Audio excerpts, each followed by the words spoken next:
Guys, हम आ गए हैं सेक्शन 8 पर। सेक्शन 8 किस चीज़ का?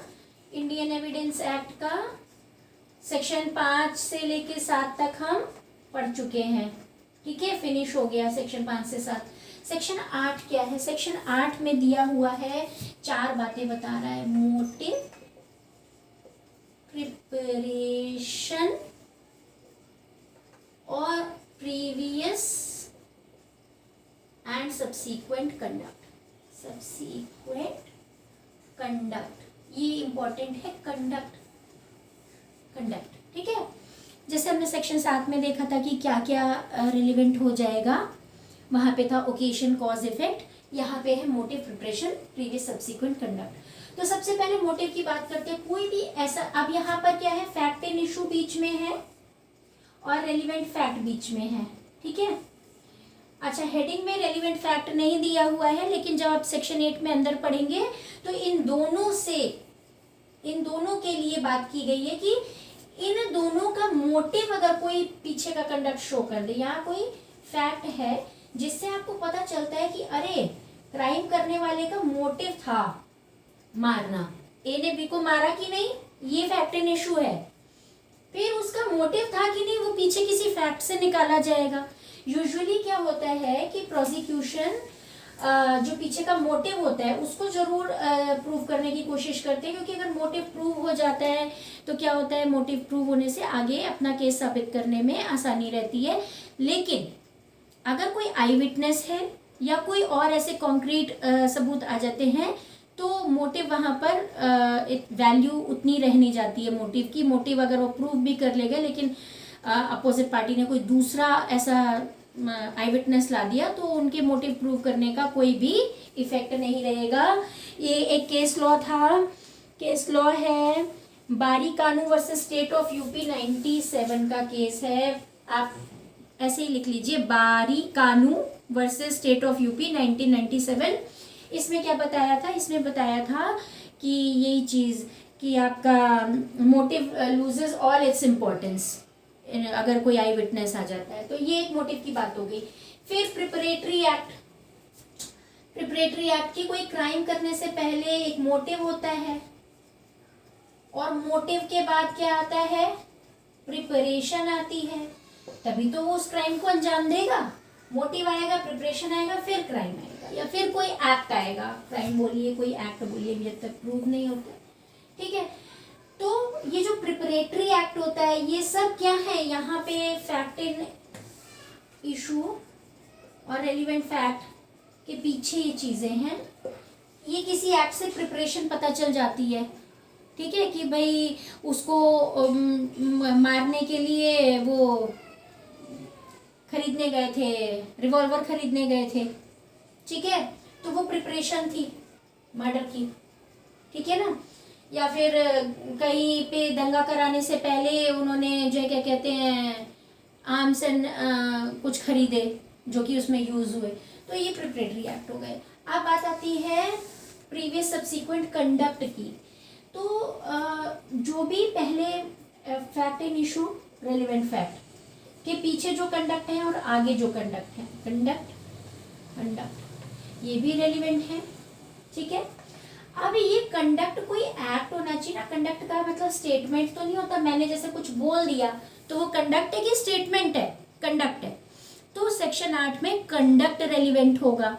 अब किस किस का कंडक्ट रेलिवेंट होगा भाई? या तो पार्टीज का होगा, जैसे कि सिविल में है तो प्लेंटिफ और डिफेंडेंट हो गए, क्रिमिनल में है तो क्या, कंप्लेनेंट हो गया आपका और आपका अक्यूज्ड हो गया।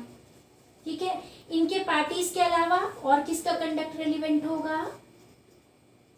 विक्टिम का। वो जो डेफिनेशन में आपको दिया है ना word, whom is the subject of any proceeding, आप जब पढ़ेंगे डेफिनेशन का फर्स्ट पैरा छोड़ दीजिए जिसमें 2 लाइनें, सेकेंड पैरा में जब आप आगे बढ़ेंगे तो आपका आएगा, बीच में एक लाइन आएगी, against whom is the subject of any proceeding, मतलब वो विक्टिम की बात करी जा रही है।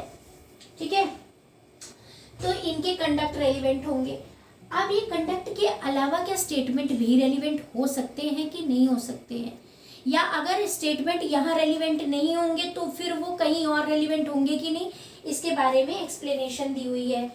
ठीक है, एक्सप्लेनेशन 1 क्या कहती है कि भाई कंडक्ट तो रेलिवेंट है लेकिन स्टेटमेंट रेलिवेंट नहीं है, अगर वो कंडक्ट के साथ साथ है तो रेलिवेंट होंगे। The word conduct in this section does not include statement. Explanation 1 में साफ साफ लिखा है कि स्टेटमेंट इंक्लूड नहीं, अनलेस दो statement accompany and explain acts other than statements. अब ये जैसे कि इसमें दो एग्जांपल हम ले लेते हैं, इलस्ट्रेशन से बहुत अच्छा समझ में आता है। इलस्ट्रेशन आपका जे और के किस बारे में है, एक्सप्लेनेशन 1 के बारे में है। ठीक है, तो जे आपका बताता है कि एक कोई लड़की है ए, क्या वो रेविश्ड हुई कि नहीं, वेदर ए वाज रेविश्ड और नॉट, ये फैक्ट एंड इशू है। ठीक है, ये जे में है, जे इलस्ट्रेशन जे की बात चल रही है एक्सप्लेनेशन 1 के लिए। ये इलस्ट्रेशन जे के किसके लिए है, एक्सप्लेनेशन 1 के लिए। तो अब उसने रेप के तुरंत बाद जाकर के कोई कंप्लेंट करी, ठीक है, कंप्लेंट क्या हो गया, कंडक्ट हो गया।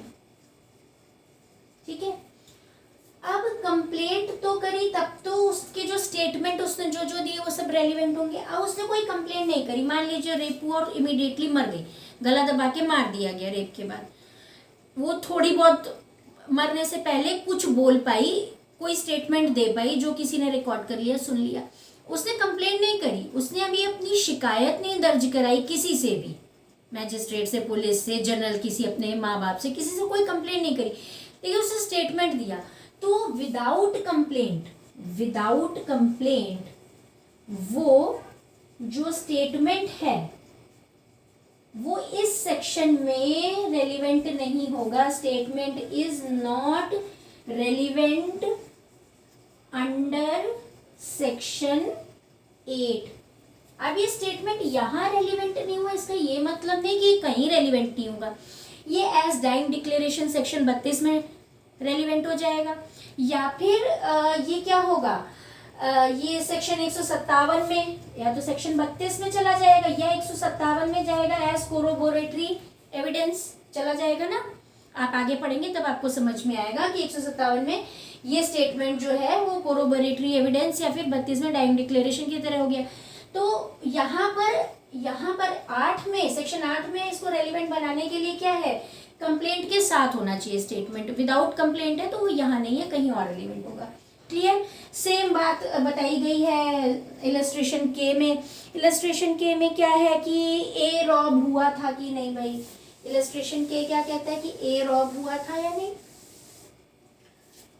इलस्ट्रेशन के तो उसमें भी सेम बात है, क्या उसने रॉब होने के बाद जाके अगर कंप्लेंट करी तो कंप्लेंट करी तो उसके जो जो स्टेटमेंट है वो सब सेक्शन 8 में आ जाएंगे, सब्सिक्वेंट कंडक्ट के साथ में वो स्टेटमेंट भी आ जाएंगे।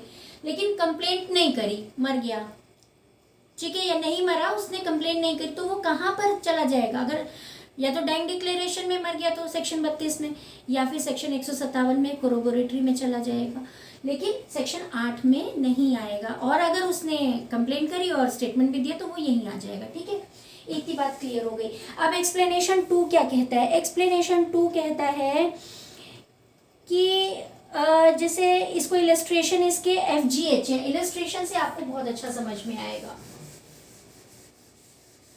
एक्सप्लेनेशन 2 के इलस्ट्रेशंस हैं FGH, ठीक है। FGH इलस्ट्रेशंस क्या कहते हैं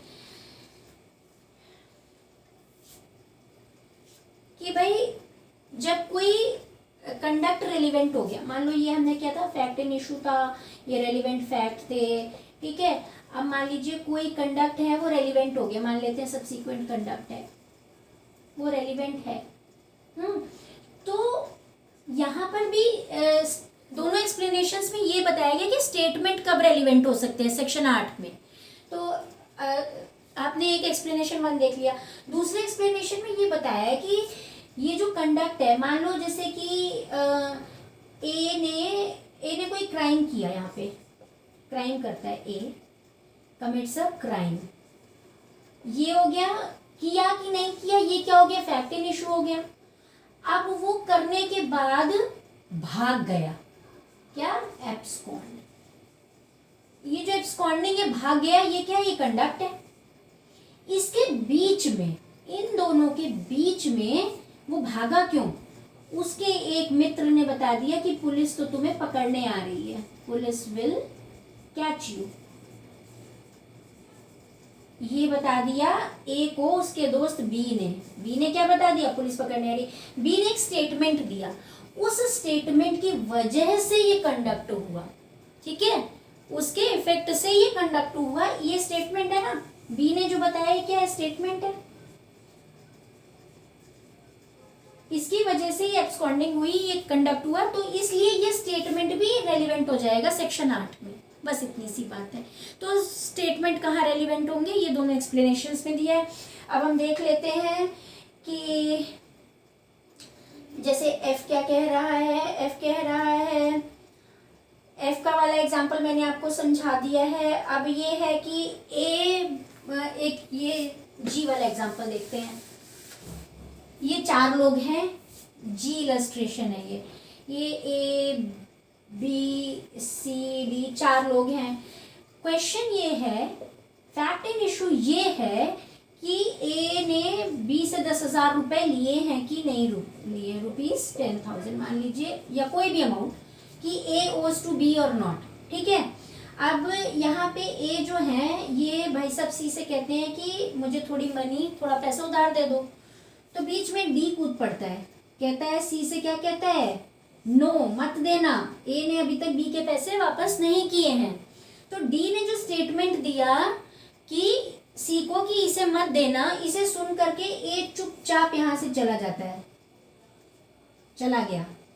क्यों चला गया, क्योंकि उसने शायद सच में बी से पैसे लिए थे, वापस नहीं दिए थे।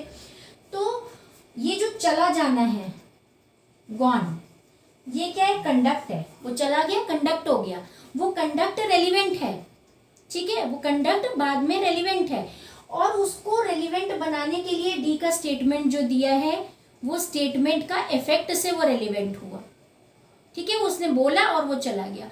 तो यहाँ पे जो डी ने स्टेटमेंट दिया सी को बताने के लिए कि पहले से ही इसने दूसरों के पैसे नहीं दिए, तो ये स्टेटमेंट यहाँ पर रेलिवेंट हो गया। ये है इलस्ट्रेशन जी। एक और एच और देख लीजिए।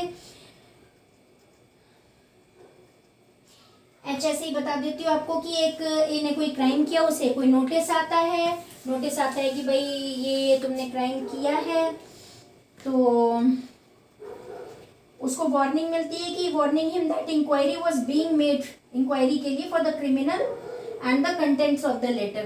तो वो लेटर जो मिला, उसमें लेटर में जो कुछ लिखा है वो क्या है, स्टेटमेंट है, और उस लेटर को पढ़ करके वो भाग गया, तो भागना उसका क्या हुआ, फिर वही कंडक्ट है, और उस स्टेटमेंट की वजह से भागा, तो स्टेटमेंट भी सेक्शन 8 में आ जाएगा। बस इतनी सी बात है।